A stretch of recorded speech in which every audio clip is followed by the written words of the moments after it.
tono ng kanyang boses. Napatadyak si Zhu Heng sa pagkataranta. Ang isang matabang may hawak ng garapon ng go ay sasabihan pa rin ng mga tao na kumakain. Labis akong nasasaktan. Walang gana siyang bumalik sa pagkakaupo sa kanyang silya. Yakap-yakap ang garapon ng go. Lubos na siyang nawalan ng sigla. Ang paghuhusga sa puso ng tao ay parang isang malaking bundok. Bulong niya sa kanyang sarili. Puno ng hinanakit ang kanyang boses. Sa mga sumunod na araw, sinimula ni Zhu Heng ang kanyang huling matinding pagsasanay. Halos hindi na siya kumakain. Tanging mga pangunahing sustansya na lamang ang kanyang kinakain araw-araw. Ang lahat ng natitirang oras ay ginugol niya sa pag-ehersisyo. Pagtakbo, paglangoy, pagbubuhat, pakikipaglaban, yoga. Lahat ng ehersisyong kaya niyang gawin ay ginawa niya. Nakikita ko siyang pumapayat sa bawat araw na lumilipas. Masaya ako pero kasabay nito ay nag-aalala rin. Kamahalan, huwag po ninyong masyadong pilitin ang inyong sarili. Mas mahalaga po ang inyong kalusugan. Nagpunas ng pawis si Zhu Heng. Ayos lang ako. Ngayon ko lang naramdaman ang ganitong kaginhawaan. Kitang-kita ang kanyang pagbabago. 200 libra, 170 libra. Sa bawat librang nababawa sa kanya, mas lalong nagiging malinaw ang kanyang mga tampok sa mukha. Ang kanyang mga mata na singkit ay lalong lumalalim. Ang kanyang ilong ay lalong tumatangos. Ang linya ng kanyang panga ay lalong tumatalim model. Ang walang kapantay na kagandahan na ikinubli ng katabaan ay unti-unti nang muling nagpapakita sa mundo. Pero, noong nasa huling yugto na ang kanyang pagpapapayat, isang malaking pangyayari ang naganap. Nag-aklas na ang prinsipe ng Timog. Gamit ang dahilan na lilinisin niya ang korte. 100,000 sundalo ang nakapalibot sa lungsod. Nagkaroon ng matinding takot sa korte. Kamahalan, ang mga pangunahing tropa ng prinsipe ng Timog ay nasa 30 lina ang layo sa labas ng lungsod.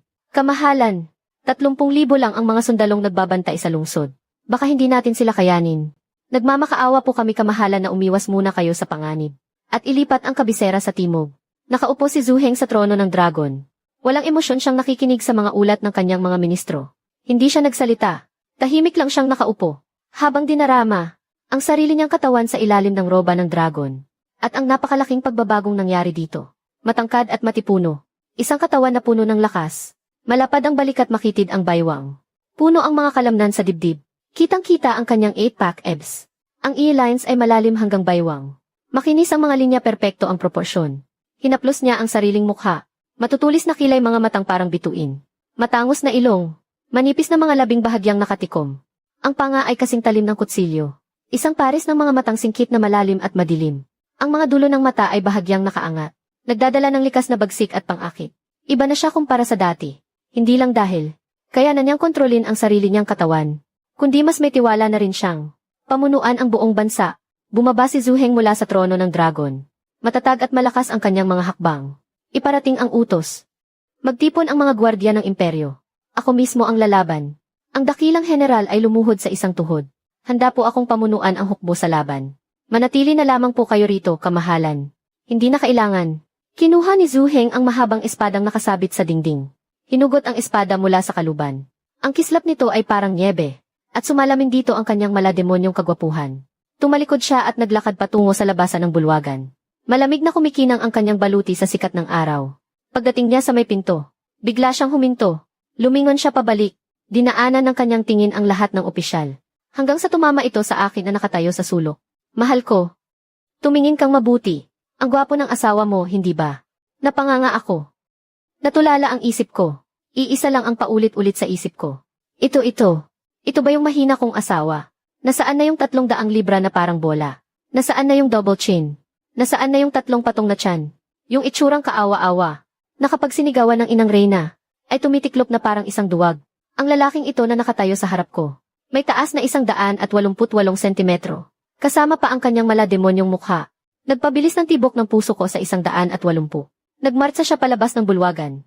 Kumikinang ang kanyang baluti sa sikat ng araw. Nanatili akong nakatayo sa aking pwesto. Pinapanood ang kanyang likod. Halos tumulo na ang laway ko. Choir. Nanaginip ba ako? Pati si Choir ay natigilan. Mahal na Reyna. Pakiramdam ko rin po ay parang isang panaginip. Kung gayon, huwag mo akong gisingin. Hinawakan ko ang aking dibdib. Hayaan mo muna akong managinip ng kaunti pa. Sa labas ng tarangkahan ng lungsod, naghaharap ang 2 hukbo. Nakasakay ang prinsipe ng Timog sa isang matikas na kabayo. Sa likod niya ay ang 100,000 rebeldeng sundalo. Isang madilim at siksikang pulutong. Puno ng bagsik. Zhu Heng, ikaw na hangal na pinuno. Nagpagupo ka sa masamang Reyna. at ginulo mo ang kaayusan ng kaharian. Ngayon, isa sa katuparan ko ang kalooban ng kalangitan. Lilinisin ko ang paligid ng hari. Dahan-dahang bumukas ang tarangkahan ng lungsod. Isang matikas na anyo ang lumabas sakay ng kabayo. Walang libo-libong sundalo. Walang mga watawat na nagwawagayway. Tanging isang tao at isang kabayo lamang. At isang mahabang espada. Matatalim ang kilay at parang bituin ang mga mata. Matangos ang ilong. Suot ang itim na baluti. May hawak na mahabang espada. Paparating na nakasakay sa kabayo. Iwinawasiwas ng hangin ang kanyang kapa. Ang kanyang buong tindig ay parang isang espadang hinugot sa kaluban. Nagyelo ang ngiti ni Zenan Wang.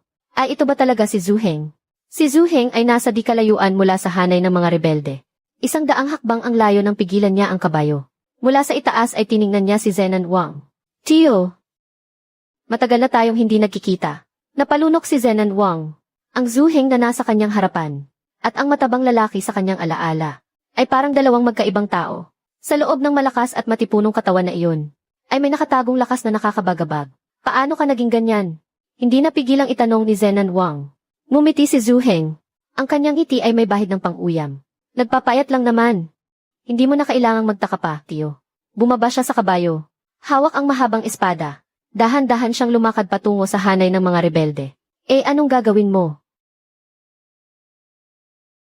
Anong gagawin mo? Anong gagawin ko?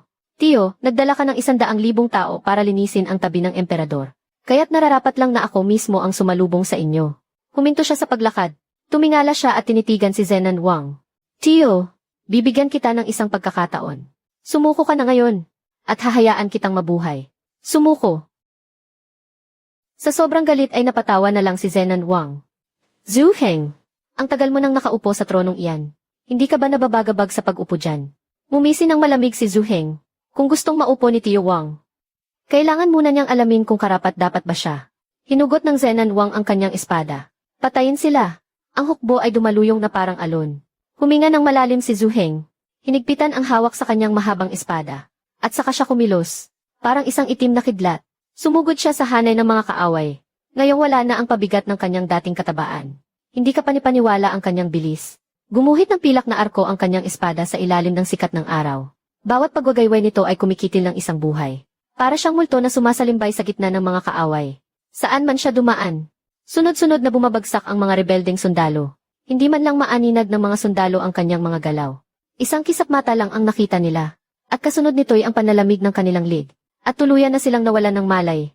Nangingilabot na pinanood ng Zenan Wang ang lahat ng ito.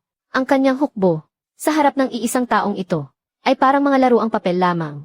Pagkatapos, diretso niyang sinugod ang Zenan Wang. Sinubukan siyang harangin ng mga sundalo sa kanyang daraanan. Pero walang sinuman ang nakatagal kahit sa isang hiwa ng kanyang espada. Para siyang isang matalim na patalim. Napilit na binakbak ang daan sa gitna ng 100,000 hukbo. Napilit na humawi sa libo-libong sundalo. Napilit na binakbak ang daan sa gitna ng 100,000 hukbo. At gumawa ng madugong landas. Diretso patungo sa tolda ng general. Halos lumipad ang kaluluwa sa takot ng Zenan Wang. Tatalikod na sana siya para tumakas. Pero huli na ang lahat. Nakatutok na ang mahabang espada ni Zhu Heng sa kanyang lig. Tiyo Wang, talo ka na. Nanginginig ang buong katawan ng Zenan Wang. Nahulog siya mula sa kanyang kabayo. At napaluhod sa lupa. Ibang-iba sa taong nagbabanta kanina lang. Iutos nyo. Nahuli na ang prinsipe ng Timog. Hindi papatayin ang mga susuko. Nagkatinginan ang mga rebeldeng sundalo. At sunod-sunod nilang binitawan ang kanilang mga sandata. Lumuhod sa lupa at sumuko. Isang rebelyon na kayang magpabagsak sa buong dinastya. Ay pinatahimik lang ng iisang tao. Ibinalik ni Zhu Heng ang espada sa kaluban nito. At tumalikod para maglakad patungo sa tarangkahan. Sa ibabaw ng pader ng lungsod, nasaksihan ko ang lahat. Ang bibig ko ay hindi nagsara mula simula hanggang dulo. Ang lalaking iyon na walang awang pumapatay sa larangan ng digmaan. Ang lalaking walang katapat. Asawa ko ba talaga siya? Choir, pabulong kong sabi. Pakiramdam ko kailangan kong muling kilalanin ang asawa ko. Tuluyan nang hindi makapagsalita si Choir. At parang robot na tumango na lang. Natapos ang rebelyon. Bumalik si Zhu Heng sa palasyo. Ang una niyang ginawa ay hindi para tanggapin ang pagbati ng mga opisyal, kundi dumiretso siya sa silid ni Sumia Oran. 3 buwan nang hindi pinapalabas si Sumia Oran. Pero hindi niya alam kung ano ang nangyayari sa labas. Ang alam niya lang ay nag-aklas ang prinsipe ng Timog. At hindi ito mapigilan sa pagsugod. Malapit na. Nakaupo siya sa harap ng kanyang salamin. At nakangiti habang nakatingin dito. Kapag nakapasok na ang prinsipe ng Timog sa kabisera, ako na ang magiging reyna. Biglang sinipa ang pinto hanggang sa mabuksan ito. Sa takot, napatalon si Sumia Oran mula sa kinaupuan niya. Lumingon siya at nakita ang isang estrangherong lalaki na nakatayo sa pinto. Nakasuot siya ng baluting pandigma na puno ng dugo. Matikas ang kanyang tindig. Napakatikas ng kanyang mukha. Bumabalot sa kanya ang isang nakamamatay na aura. Ikaw? Sino ka? Dala ng takot na paatras si Sumia Oran. Mga bantay. May asesino. Umiti ang lalaki. Ngunit walang bahid ng init ang kanyang ngiti. Sumia Oran. Hindi mo na ba ako nakikilala? Nanlaki ang mga mata ni Sumia Oran. Ang boses na iyon. Boses iyon ni Zuheng. Impossible.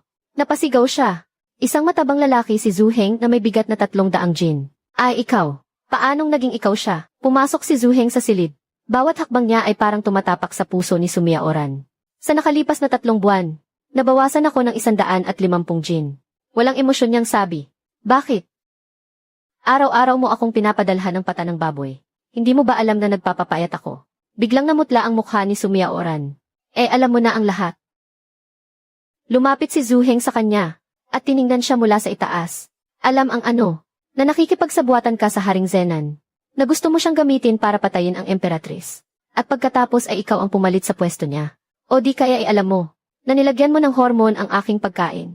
Para walang tigil akong tumaba. Nanginig ang buong katawan ni Sumia Oran. Nanlambot ang kanyang mga binti. At napasubsob siya sa sahig. Papaanong? Yumuko si Zuheng, at tinitigan siya ng diretsyo sa mata. Kung paano ko nalaman, akala mo ba talaga na ako ay? Yung matabang walang kaalam-alam. Akala mo ba hindi ko alam ang ginagawa mo? Mahina ang boses niya, pero para kay Sumia Oran, nanlamig ang buong katawan niya. Matagal na akong naghihintay. Patuloy na sabi ni Zuheng. Hinihintay kitang magkamali. Hinihintay na mag-aklas ang hari ng timog. Hinihintay na kusa kayong mahulog sa bitag ko. Nagpapayat ako. Hindi lang para gumanda ang itsura, kundi para na rin maalis ang lason sa katawan. Sa 300 librang taba na iyon, kalahati noon ay dahil sa'yo. Dahil sa mga hormone na ibinigay mo sa akin. Tuluyan ng gumuho ang mundo ni Sumia Oran. Kamahalan, maawa po kayo. Lumuhod siya sa sahig. Paulit-ulit na inuuntog ang ulo sa pagmamakaawa. Alam ko na po ang pagkakamali ko. Kamahalan, maawa po kayo. Hindi ko na po ulitin. Tumayo si Zuheng. Tiningnan siya mula sa itaas. Ang mga mata niya ay kasing lamig ng pagtingin sa isang patay.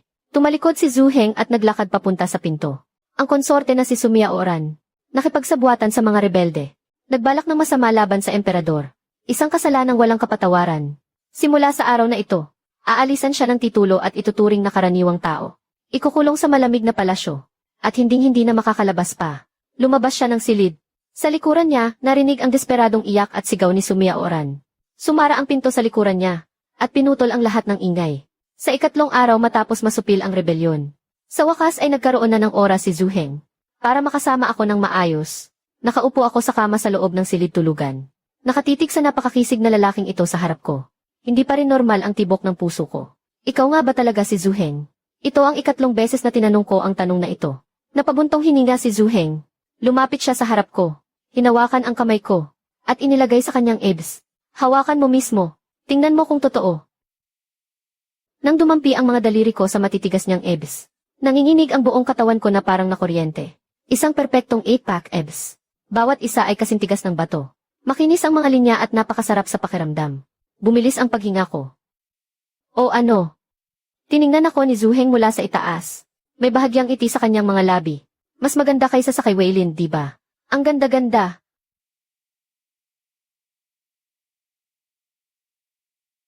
Ang kanyang boses ay malalim at paos.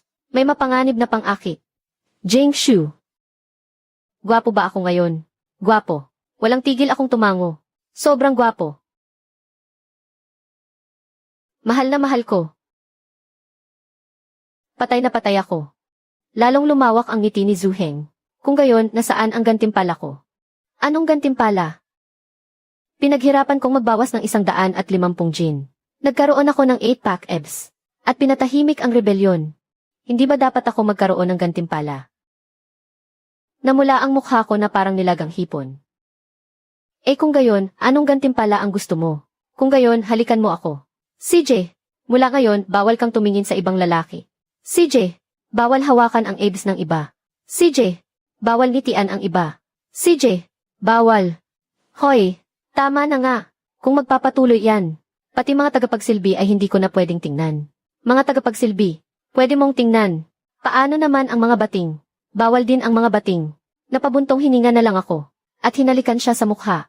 Natigilan si Zuheng. At sa kanya ako hinalikan sa noo. Kakaupo pa lang naming dalawa. Blag. Bumagsak na naman ang kama. Napatingala na lang ako sa kisame, walang masabi. Hindi ba't pumayat ka na? Bakit bumagsak pa rin? Nakapatong sa akin si Zuheng. At medyo nailang din. Siguro dahil masyado lang akong maskulado. Tingnan mo. Puro kalamnan na ako ngayon. Mas mabigat pa sa taba. Ang palusot na iyon. Hindi ko talaga kayang kontrahin. Bukas, magpapagawa ako ng purong bakal. Nagkatinginan kaming dalawa at napangiti. Sa labas ng silid tulugan, narinig ng mga tagapagsilbi at bating ang malakas na lagabog. Nagkatinginan sila sa isa't isa. Bumagsak na naman. Pabulong na tanong ni Choir. Bumagsak na naman. Walang emosyong sagot ni Lidesyon. Papasok ba tayo para tingnan? Gusto mo bang mamatay? Hindi. Eddie, huwag kang pumasok. Nagkatinginan silang dalawa, at tahimik na umatras ng 10 hakbang. Dahan-dahang nagtago ang buwan sa likod ng mga ulap. Tila ba nahiya rin ito?